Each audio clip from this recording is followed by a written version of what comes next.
پھر ہم نے اس واقعے کو اس زمانے کے اور اس کے بعد کے لوگوں کے لیے عبرت اور ڈرنے والوں کے لیے نصیحت کا سامان بنا دیا۔ اور وہ وقت یاد کرو جب موسیٰ نے اپنی قوم سے کہا تھا کہ اللہ تمہیں حکم دیتا ہے کہ تم ایک گائے ذبح کرو۔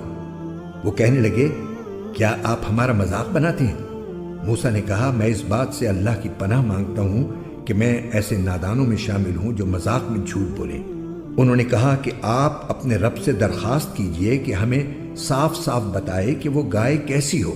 اس نے کہا، اللہ فرماتا ہے کہ وہ ایسی گائے ہو کہ نہ بہت بوڑھی ہو نہ بالکل بچی، بلکہ ان دونوں کے بیچ میں ہو۔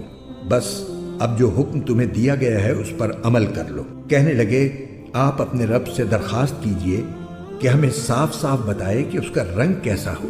موسیٰ نے کہا، اللہ فرماتا ہے کہ وہ ایسے تیز زرد رنگ کی گائے ہو جو دیکھنے والوں کا دل خوش کر دے۔ انہوں نے پھر کہا کہ آپ اپنے رب سے درخواست کیجئے کہ ہمیں صاف صاف بتائے کہ وہ گائے کیسی ہو۔ اس گائے نے تو ہمیں شبے میں ڈال دیا ہے، اور اللہ نے چاہا تو ہم ضرور اس کا پتہ لگا لیں گے۔ موسیٰ نے کہا، اللہ فرماتا ہے کہ وہ ایسی گائے ہو جو کام میں جٹ کر زمین نہ گاہتی ہو اور نہ کھیتی کو پانی دیتی ہو، پوری طرح صحیح سالم ہو، جس میں کوئی داغ نہ ہو۔ انہوں نے کہا، ہاں، اب آپ ٹھیک پتہ لے کر آئے۔ اس کے بعد انہوں نے اسے ذبح کیا، جبکہ لگتا نہیں تھا کہ وہ کر پائیں گے۔ اور یاد کرو جب تم نے ایک شخص کو قتل کر دیا تھا اور اس کے بعد اس کا الزام ایک دوسرے پر ڈال رہے تھے، اور اللہ کو وہ راز نکال باہر کرنا تھا جو تم چھپائے ہوئے تھے۔